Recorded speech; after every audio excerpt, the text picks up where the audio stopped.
சேலம் விமான நிலையத்தில் செய்தியாளர்களை சந்தித்த எதிர்க்கட்சித் தலைவர் எடப்பாடி பழனிசாமி, டெல்டா மாவட்டங்களில் குறுவை சாகுபடி விவசாயம் செய்த விவசாயிகள் அவற்றை நேரடி நெல் கொள்முதல் நிலையங்களுக்கு கொண்டு வரக்கூடிய சூழலில் அரசின் அலட்சியத்தால் தான் விவசாயிகள் பாதிக்கப்பட்டுள்ளதாகவும், முன்கூட்டியே திட்டமிட்ட பயிர்களை அறுவடை செய்திருந்தால் நெற்பயிர்கள் நீரில் மூழ்கி வீணாகி இருக்காது என்றும் தெரிவித்தார். வாக்காளர் பட்டியல் தீவிர திருத்தத்தை இறந்தவர்களை வைத்து வாக்குகளை பெற திமுக முயற்சிப்பதாக குற்றம் சாட்டிய அவர், நேர்மையான வாக்காளர்கள் மட்டுமே வாக்காளர் பட்டியலில் இடம்பெற வேண்டும் என்பதே தங்களின் நிலைப்பாடு என்றும் விளக்கமளித்தார். ஒவ்வொரு மாநிலத்தில் ஒரு பிரச்சனை இருக்கு. இந்த மாநிலத்தில் விவசாயிகள் பாதிக்கும். ஓட்டு போட்ட மக்களுக்கு நன்மை செய்யணும். 39 நாடாளுமன்றம் இருந்து என்ன பிரயோஜனம்? அந்த 39 நாடாளுமன்ற மக்கள் பாதிக்கப்படுகின்ற பொழுது, விவசாயிகள் பாதிக்கப்படுகின்ற பொழுது, அந்த விவசாயிகள் பாதிப்பிலிருந்து மீட்டெடுப்பதற்கு மத்திய அரசு போராடி வாதாடி பெறுவதற்கு தான் நீங்க உங்களை எலக்ட் பண்ணிருக்கிறாங்க. ஆனா அதை மறந்து இன்னைக்கு பேசிட்டு இருக்கிறீங்க. இதுக்கு முழுக்க காரணம் இந்த அரசாங்கம் தான்.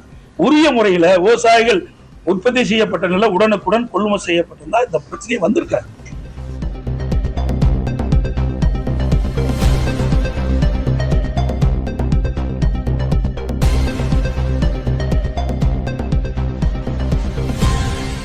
சென்னை தலைமை செயலகத்தில் தமிழகத்தில் நடைபெறும் SIR பணிகள் குறித்து தமிழக தலைமை தேர்தல் அதிகாரி அர்ச்சனா பட்நாயக் நேற்று செய்தியாளர்களிடம் விளக்கமளித்தார். அப்போது பேசிய அவர், தமிழகத்தில் உள்ள 6.41 கோடி வாக்காளர்களில் 6.16 கோடி வாக்காளர்களுக்கு SIR படிவங்கள் விநியோகம் செய்யப்பட்டுள்ளதாகவும், இதில் பூர்த்தி செய்யப்பட்ட படிவங்கள் 50% வரை திரும்ப பெறப்பட்டுள்ளதாகவும் தெரிவித்தார். மேலும் இந்தியாவிலேயே தமிழ்நாட்டில்தான் அதிகப்படியான BLOக்களுக்கு பயிற்சி அளிக்கப்பட்டுள்ளதாக கூறிய அவர், இதுவரை 2 லட்சம் விண்ணப்பங்கள் ஆன்லைன் வாயிலாகவும் பெறப்பட்டுள்ளதாகவும் தெரிவித்தார். SIR படிவங்களை பூர்த்தி செய்து அளிப்பதற்கான காலக்கெடு டிசம்பர் 4ஆம் தேதி வரை மட்டுமே என்றும், அதனை நீடிக்க வாய்ப்பில்லை என்றும் அர்ச்சனா பட்நாயக் தெரிவித்தார்.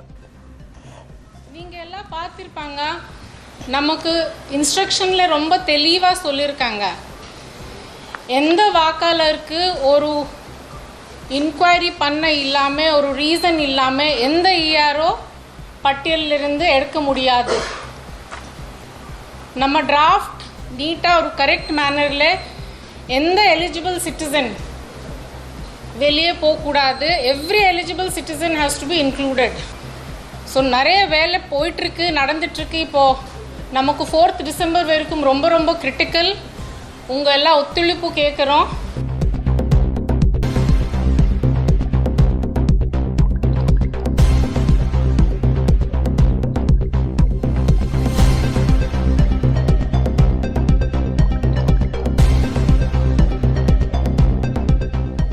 சென்னையில் செயல்பட்டு வந்த மெஸ்ஸஸ் AS அசோசியேட்ஸ் என்ற வரி ஆலோசனை நிறுவனம் தனிநபர்களின் தரவுகளை பயன்படுத்தி தமிழ்நாடு மற்றும் கர்நாடகா முழுவதும் 95க்கும் மேற்பட்ட போலி வணிக நிறுவனங்களை உருவாக்கியது தெரியவந்துள்ளது. இதில் வடசென்னையில் மட்டும் 12 போலி நிறுவனங்கள் மூலம் 50,85,00,000 ரூபாய் வரி கட்டியதாக உள்ளீட்டு வரி கிரெடிட் பெற்றது தெரிய வந்துள்ளது. மீதமுள்ள 83 நிறுவனங்கள் குறித்து விசாரணை நடந்து வருவதாகவும், இதன் மூலமாக 350 கோடி ரூபாய்க்கு மேல் வரி ஏய்ப்பு நடந்திருக்கலாம் என்றும் GST சென்னை வடக்கு ஆணையரகம் தெரிவித்துள்ளது.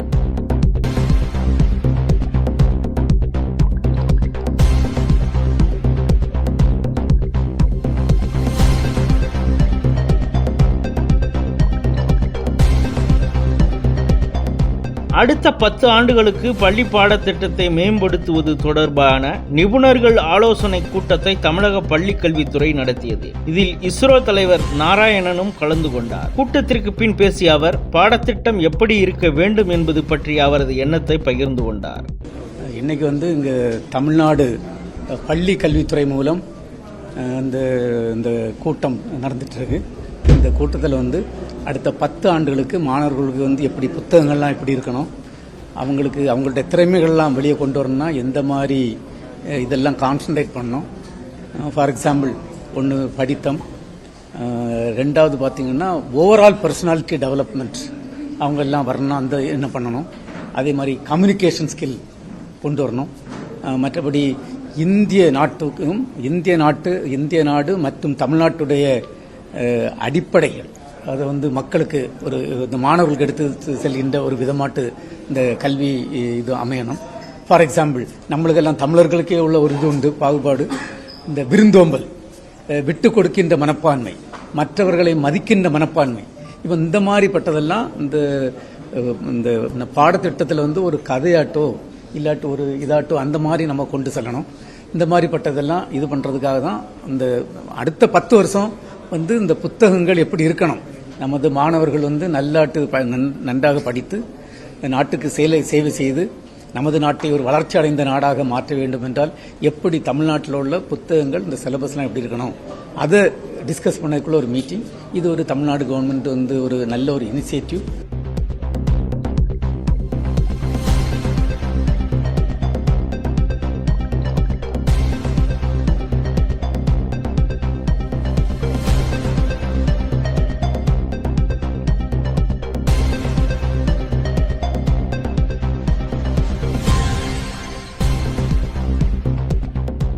சுப்ரீம் கோர்ட்டின் தலைமை நீதிபதி BR கவாய் நேற்றுடன் ஓய்வு பெற்ற நிலையில் 53வது தலைமை நீதிபதியாக சூரியகாந்த் நவம்பர் 24ஆம் தேதி பொறுப்பேற்றார். அவருக்கு ஜனாதிபதி திரௌபதி முர்மு பதவி பிரமாணம் செய்து வைத்தார். பதவியேற்பு விழாவில் துணை ஜனாதிபதி CP ராதாகிருஷ்ணன், பிரதமர் மோடி, மத்திய அமைச்சர்கள் அமித்ஷா, ராஜ்நாத் சிங் உள்ளிட்டோர் பங்கேற்றனர்.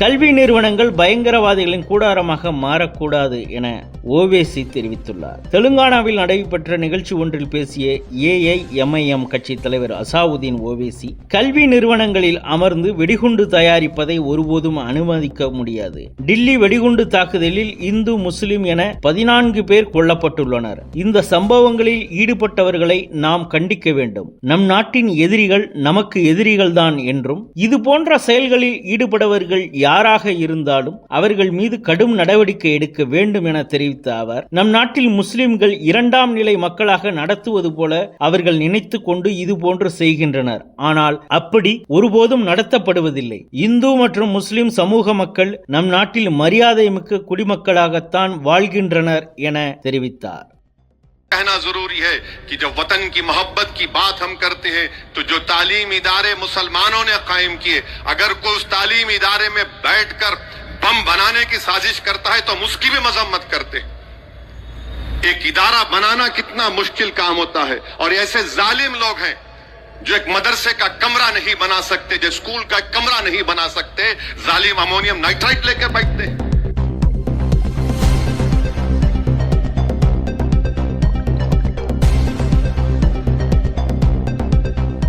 போரை விரும்பவில்லை, கட்டாயப்படுத்தினால் பதிலடி நிச்சயம் என ராஜ்நாத் சிங் திட்டவட்டமாக தெரிவித்துள்ளார். ஹரியானா மாநிலம் குருஷேத்ராவில் நடந்த நிகழ்ச்சியில் பேசிய ராஜ்நாத் சிங், பஹல்காமிற்கு சென்ற அப்பாவி சுற்றுலா பயணிகள் தங்கள் மதம் குறித்து கேட்ட பிறகு கொல்லப்பட்டனர். பயங்கரவாதிகளும் அவர்களின் ஆதரவாளர்களும் இந்தியாவின் கண்ணியம் அதன் பலவீனம் என்று நம்பினர். எங்கள் பொறுமையை பலவீனம் என்று தவறாக கருதியவர்களுக்கு ஆபரேஷன் சிந்தூர் ராணுவ நடவடிக்கை மூலம் ஒரு பதில் கிடைத்தது. அதை அவர்கள் இன்னும் மறக்கவில்லை. இந்தியா போரை விரும்பவில்லை என்பதை உலகிற்கு விளக்கினோம். போர் ஒருபோதும் பழிவாங்குவதற்காகவோ அல்லது லட்சியத்திற்காகவோ அல்ல. இந்தியா ஒருபோதும் போரை விரும்பவில்லை. ஆனால் கட்டாயப்படுத்தப்பட்டால் பின்வாங்காது. தகுந்த பதிலடி நிச்சயம் கொடுக்கப்படும். நாட்டை பாதுகாப்பதற்கும் தர்மத்தை நிலைநிறுத்துவதற்கும் ஆபரேஷன் சிந்தூர் ராணுவ நடவடிக்கை மேற்கொள்ளப்பட்டது. ஆபரேஷன் சிந்தூர் ராணுவ நடவடிக்கையின் போது கிருஷ்ணரின் வழிகாட்டுதலை நாங்கள் பின்பற்றினோம். கீதையின் அறிவு மட்டுமே தீர்வுகளை வழங்க முடியும். ஒரு நபரின் நடத்தை அவரது எண்ணங்களால் வடிவமைக்கப்படுகிறது. இன்று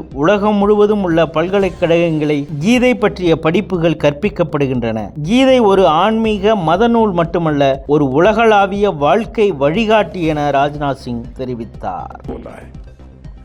साथियों, पहलगाम का वह विभत्स क्षण आज भी राष्ट्रीय स्मृति को विचलित करता है। जब हमारे पहलगाम के वहां पर पर्यटन के लिए गए निर्दोष यात्रियों को धर्म पूछकर मारा गया था। कितना क्रूर और अमानवीय संदेश उन आतंकवादियों ने दिया था।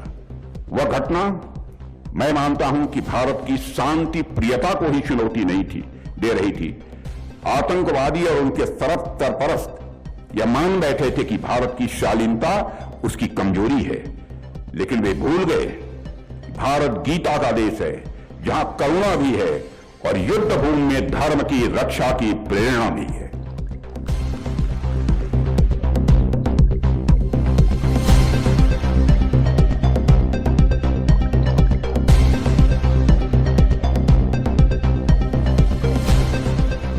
தலைநகர் டெல்லியில் காற்றின் தரம் மிகவும் மோசமான நிலையை எட்டியுள்ளது. இதனால் மக்களின் இயல்பு வாழ்க்கை முற்றிலும் முடங்கியுள்ளது. இந்த நிலையில் காற்று மாசு ஏற்படுவதை தடுக்கவும் காற்று மாசை கட்டுப்படுத்தவும் வலியுறுத்தி டெல்லியில் உள்ள இந்தியா கேட் பகுதியில் போராட்ட குழுவினர் ஞாயிற்றுக்கிழமை போராட்டத்தில் ஈடுபட்டனர். எதிர்ப்பு வாசகங்கள் அடங்கிய பதாகைகளுடன் சாலையில் அமர்ந்து முழக்கங்களை எழுப்பினர். இந்நிலையில் போராட்டத்தில் ஈடுபட்டவர்கள் 15 பேரை காவல்துறையினர் திங்கட்கிழமை கைது செய்தனர். போராட்டத்தின் போது இந்தியா கேட் முன்பு பணியாற்றிய பாதுகாவலர்கள் மீது மிளகுப்பொடி தூவியதாக காவல்துறை குற்றம் சாட்டியுள்ளது. போராட்டத்தின் போது பல அதிகாரிகள் காயமடைந்ததாகவும் காவல்துறையினர் தெரிவித்தனர். இந்த போராட்டம் தொடர்பாக பேசிய பாஜக எம்பி சுதான்ஷு திரிவேதி காற்று மாசுக்கு எதிராக போராடுவதாக கூறி சிலர் முகத்தில் முகமுடி அணிந்தபடி வந்தனர். போராட்ட இடத்தை அவர்கள் நெருங்கியதும் அவர்களின் முகமுடிகள் கழற்றப்பட்டு உண்மை முகம் வெளியானது. போராட்ட இடத்திற்கு வந்தவர்கள் கொல்லப்பட்ட நக்சல் தளபதிக்கு ஆதரவாக கோஷங்கள் எழுப்ப தொடங்கினர். காங்கிரஸ் முஸ்லிம் லீக் மாவோயிஸ்டாக மாறிவிட்டது என்று பிரதமர் கூறியுள்ளார். காற்று மாசுபாட்டை விட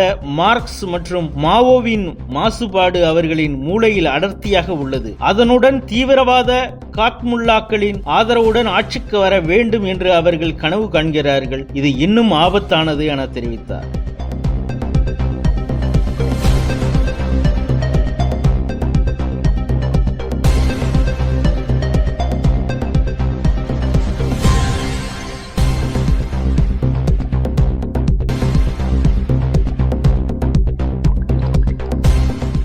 நீர்மூழ்கி கப்பல்களை தாக்கி அழிக்கும் INS மாஹே போர்க்கப்பல் நேற்று இந்திய கடற்படையுடன் இணைக்கப்பட்டது. இந்நிகழ்ச்சியில் பேசிய கடற்படை தளபதி, இந்திய கடற்படைக்கு தேவையான கொள்முதல் 75% உள்நாட்டில் கொள்முதல் செய்யப்படுகிறது. போர்க்கப்பல் முதல் நீர்மூழ்கி கப்பல் வரையிலும் ஆயுதங்கள் ஆகியன இந்திய கடற்படை தளங்கள் அரசு மற்றும் தனியார் கூட்டுக்கும் நமது நாட்டின் தொழில்துறை மற்றும் தொழில்நுட்பத்தின் ஆதிக்கத்துக்கும் உதாரணமாக உள்ளது. லடாக் முதல் இந்திய பெருங்கடல் வரை, தகவல் போர் முதல் கூட்டு தாக்கம் வரை ஒவ்வொரு களத்திலும் இந்திய கடற்படை சிறப்பாக செயல்படுகிறது என அவர் கூறினார்.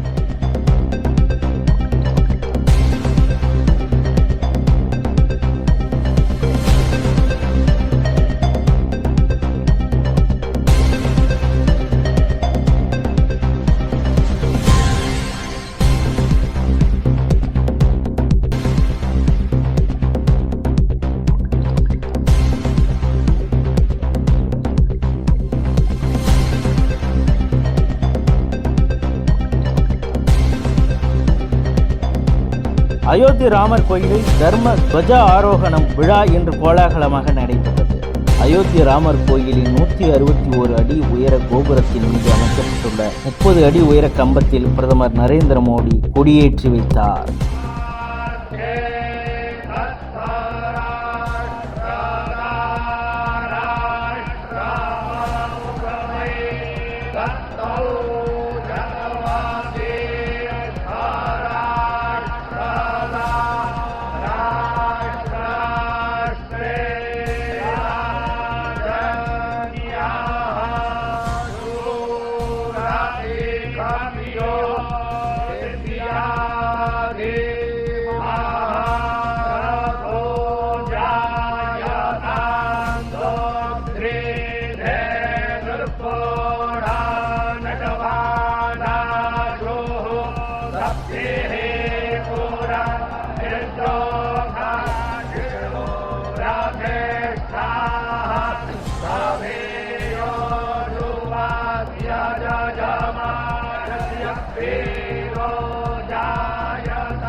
சமூக ஊடகங்களுக்கு கட்டுப்பாடு விதித்து முதல் நாடாக ஆஸ்திரேலியா சட்டம் இயற்றியது. வரும் டிசம்பர் 10ஆம் தேதி அமலாகும் இந்த சட்டத்தின்படி 16 வயதுக்கு உட்பட்டவர்கள் Facebook, Instagram, Snapchat, Threads, TikTok, X, YouTube, Reddit உள்ளிட்ட சமூக ஊடகங்களை பயன்படுத்த தடை விதிக்கப்பட்டுள்ளது. மீறினால் கடுமையான அபராதம் விதிக்கப்படும் என எச்சரிக்கப்பட்டுள்ளது.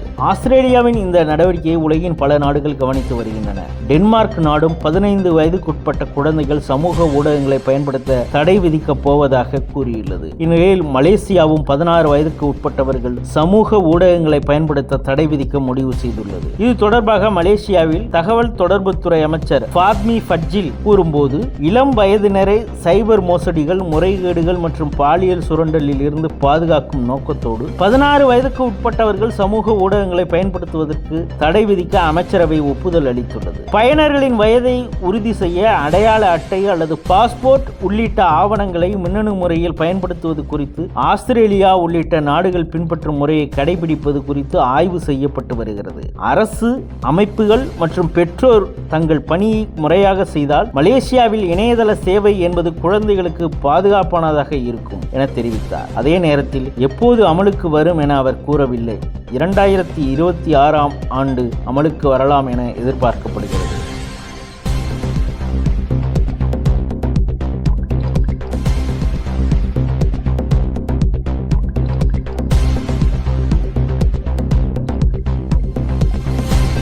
இந்தியா உடனான வர்த்தகம் மற்றும் முதலீட்டுக்கான உறவை மேம்படுத்தும் வகையில் ஆப்கானிஸ்தான் வர்த்தகம் மற்றும் தொழில்துறை அமைச்சர் அல்ஹாஜ் நூருதீன் அஜிஜி 5 நாள் பயணமாக புதுடெல்லி வந்தடைந்தார். புதுடெல்லியில் நிருபர்களிடம் பேசுகையில், மருத்துவ சேவைகளுக்காக இந்தியா ஆப்கானிஸ்தான் இடையே விசா சேவைகள் தொடங்க முடிவு செய்யப்பட்டுள்ளது. எங்கள் நாட்டில் உள்ள நோயாளிகள் சிகிச்சைக்காக இந்தியா வருவதை உறுதி செய்ய நாங்கள் முயற்சிப்போம். அவர்களுக்கான வசதிகளை அளிப்பதில் தூதரகம் முக்கிய பங்கு வகிக்கும். காபூலில் உள்ள இந்திய தூதரகம் அதற்கான திட்டங்களை உருவாக்கும். வங்கித்துறையில் சில சிக்கல்கள் இருக்கின்றன.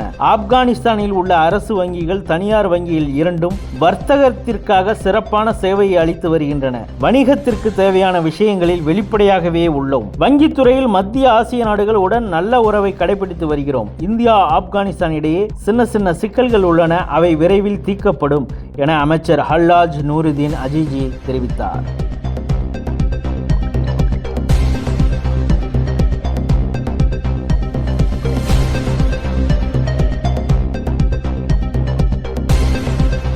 ஆப்பிரிக்க நாடான எத்தியோப்பியாவில் அபார் என்ற மாகாணம் உள்ளது. இந்த மாகாணத்தில் ஹேலி குப்பி என்ற எரிமலை சுமார் 10,000 ஆண்டுகளுக்கு பின் முதல் முறையாக நேற்று வெடித்துள்ளது. வெடித்து சிதறிய இந்த எரிமலையில் இருந்து வான் நோக்கி பல மீட்டர் தூரத்திற்கு வெள்ளை புகை வெளியேறி வருகிறது. இந்த சாம்பல் மேகங்கள் வளிமண்டலத்தில் காற்றுடன் நகர்ந்து வருகின்றன. இதன் காரணமாக இந்தியா உள்ளிட்ட பல்வேறு நாடுகளின் விமான சேவைகள் பாதிக்கப்பட்டுள்ளது. சர்வதேச வானிலை ஆய்வாளர்கள் கணிப்பின்படி இந்த சாம்பல் படலங்கள் ஆப்பிரிக்க கண்டத்தில் இருந்து மத்திய ஆசிய வழியாக இந்திய வான்வெளிக்குள் நுழையலாம் என தெரிவிக்கப்பட்டுள்ளது.